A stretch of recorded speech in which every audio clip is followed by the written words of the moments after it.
আসসালামু আলাইকুম, সকলকে স্বাগত জানাচ্ছি। আমি আহসান উদ্দিন নোমান।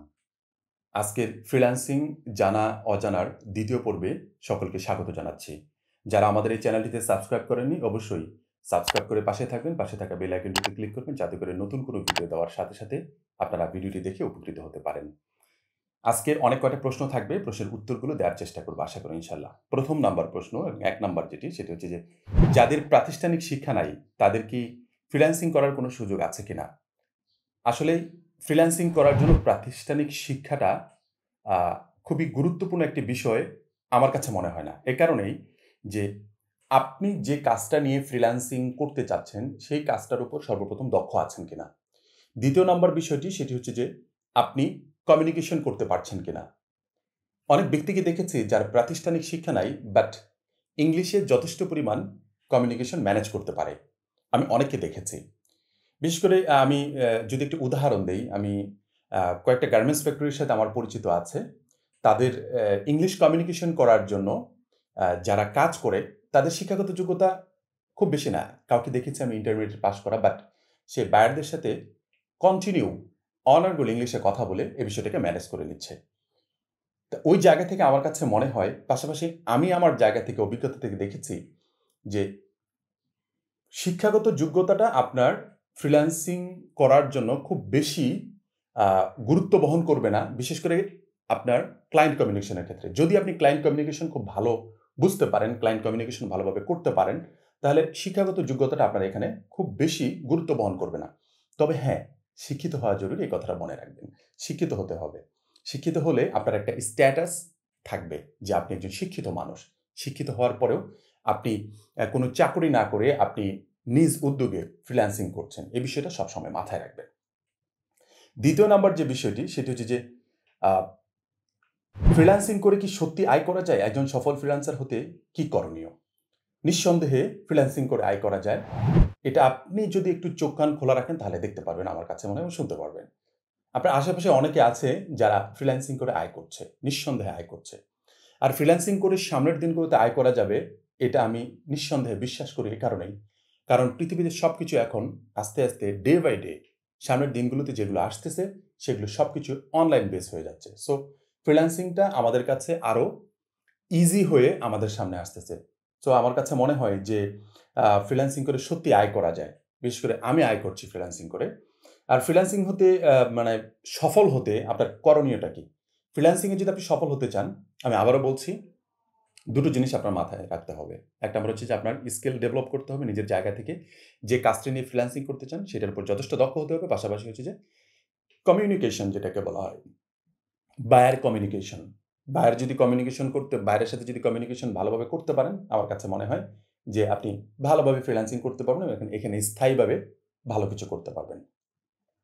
তৃতীয় নাম্বার যে প্রশ্নটি সেটি হচ্ছে যে ফ্রিল্যান্সিং এর ভবিষ্যৎ কেমন এবং ফ্রিল্যান্সিং কখনো সামনের দিনগুলোতে ডাউন হয়ে যাবে কিনা? ফ্রিল্যান্সিং এর ভবিষ্যৎ তো নিঃসন্দেহে ভালো।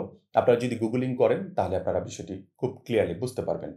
আমাদের দেশেই বর্তমানে অ্যা যে ফ্রিল্যান্সাররা কাজ করছেন, বিশেষ করে বলতে পারেন যে সরকারি হিসাব অনুযায়ী প্রায় ৭.৫ লাখের উপরে ফ্রিল্যান্সিং করছে। বিশেষ করে ইয়াং জেনারেশন ফ্রিল্যান্সিং করছে। সো এখানে আমার কাছে মনে হয় যে ফ্রিল্যান্সিং সামনের দিনগুলোতে ডাউন হয়ে যাওয়ার সম্ভাবনা একেবারেই নাই। এর ভবিষ্যৎটা অনেক ভালো। ফ্রিল্যান্সিং ডাউন যে হয়ে যাবে না তার ২-১ টি প্রমাণ আমি দেই। বাংলাদেশের সরকার দেখবেন বর্তমানে ফ্রিল্যান্সিং এর প্রতি প্রচুর পরিমাণ গুরুত্ব দিচ্ছে এবং কি বিভিন্ন ধরনের বড়, বড় হাইটেক পার্কগুলো তৈরি করছে, যাতে করে আপকামিং ফ্রিল্যান্সাররা যারা আছে এবং যারা বর্তমানে ফ্রিল্যান্সিং করছে তাদেরকে যেন ভালো একটি জায়গা দেওয়া যায়। তারা এখান থেকে বসে যেন অনলাইনে ভালো কিছু করতে পারে। আমার কাছে মনে হয় যে ফ্রিল্যান্সিং ডাউন হওয়ার সম্ভাবনা একেবারেই নাই। ৪ নাম্বার যে প্রশ্নটি সেটি হচ্ছে যে ফ্রিল্যান্সিং কিভাবে শিখবো এবং কোথায় শিখবো? ফ্রিল্যান্সিং শিখার জন্য সর্বপ্রথম আপনাকে যে বিষয়টি কাজ করতে হবে সেটি হচ্ছে যে আপনি যে বিষয়টি নিয়ে কাজ করতে চান, সে বিষয়টির উপর আপনি গুগলে অথবা ইউটিউবে সার্চ করবেন যে আসলে কোন বিষয়টা আপনি শিখতে চাচ্ছেন। যেটা আপনার মনে ধরবে যে না, আমি এই কাজটা করতে চাই, আমি এই কাজটা শিখতে চাই, এটা নিয়ে আমি একটা ভালো ক্যারিয়ার করতে চাই। সে বিষয়টা নিয়ে আপনি রিসার্চ করার পরে আপনি ওই বিষয়টা শিখে নেবেন। এখন এটা কোথায় থেকে শিখবেন?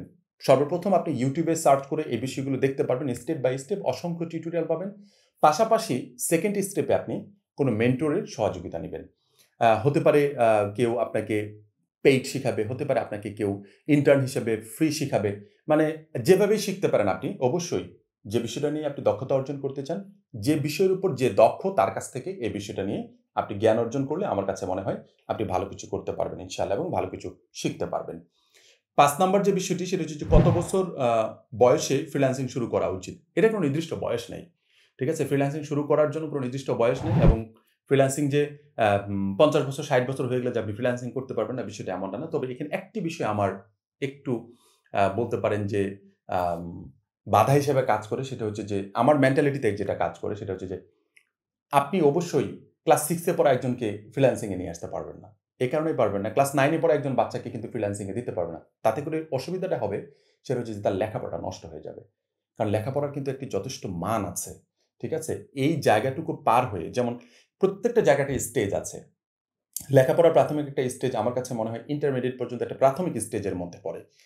এই স্টেজটা কমপ্লিট করার পরে আপনি যদি ফ্রিল্যান্সিং এর দিকে আসেন তাহলে মনে হয় অনেক ভালো কিছু করতে পারবেন। আপনার শিক্ষাগত যোগ্যতাটা ভালো থাকবে।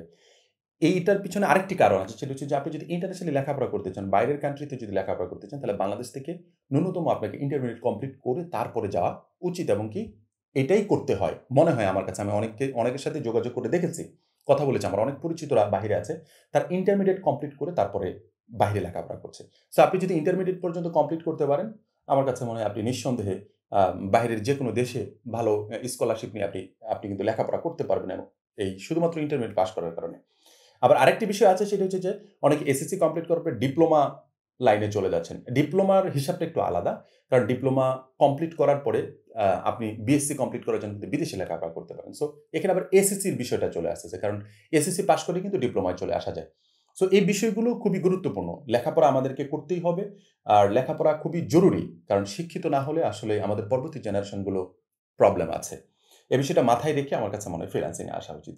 তাই আমি বলব যে ফ্রিল্যান্সিং শেখার জন্য বয়সের কোনো এখানে বাধা নাই। তবে একেবারেই কম বয়সে না আসাটা বেটার। কারণ আপনার একটা ম্যাচুরিটির ব্যাপার-স্যাপার আছে এখানে।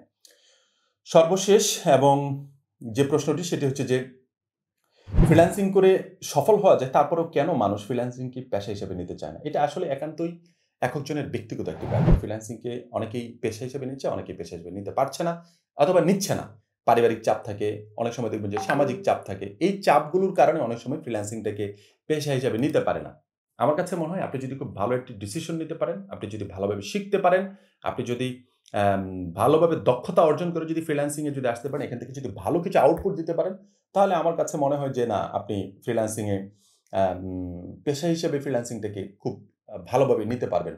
যদি এটা আপনি ভালোভাবে ক্যারি করতে পারবেন। দক্ষতা অর্জন করার পরে আপনি যদি এটাকে ম্যানেজ করতে পারেন। আশা করি বুঝতে পেরেছেন। এই ছিল আজকের এই পর্বের কয়েকটি বিষয়। সর্বশেষ আরেকটি বিষয় বলে দিতে চাচ্ছি। আমাদের ঈদ উপলক্ষে কুইক টিম একাডেমির পক্ষ থেকে আমাদের আ গ্রাফিক ডিজাইন অ্যান্ড ফ্রিল্যান্সিং গাইডলাইনের উপর আমাদের একটি কোর্স দেওয়া হয়েছে। যেটির কোর্স ফি দেওয়া হয়েছিল ৳১০,৫০০ সেটি 50% লেস দিয়ে আমরা ৳৫,৫০০ টাকায় রেখেছি। আপনারা যারা ইন্টারেস্ট ফিল করেন, যারা গ্রাফিক ডিজাইন এবং ফ্রিল্যান্সিং এ একটি ভালো ক্যারিয়ার করতে চান, অবশ্যই আপনারা আমাদের এই কোর্সটিতে জয়েন করতে পারেন। ভিডিও ডেসক্রিপশনে বিস্তারিত দিয়ে রাখছি। আপনারা ওখান থেকে গিয়ে আমাদের কোর্স সম্পর্কে এবং কোর্স মডিউল সম্পর্কে কবে ক্লাস হবে, কিভাবে হবে, এভরিথিং আমাদের এখানে দেওয়া আছে। আশা করি বুঝতে পেরেছেন। সবাই ভালো থাকবেন, সুস্থ থাকবেন। আসসালামু আলাইকুম ওয়া রাহমাতুল্লাহি ওয়া বারাকাতুহু।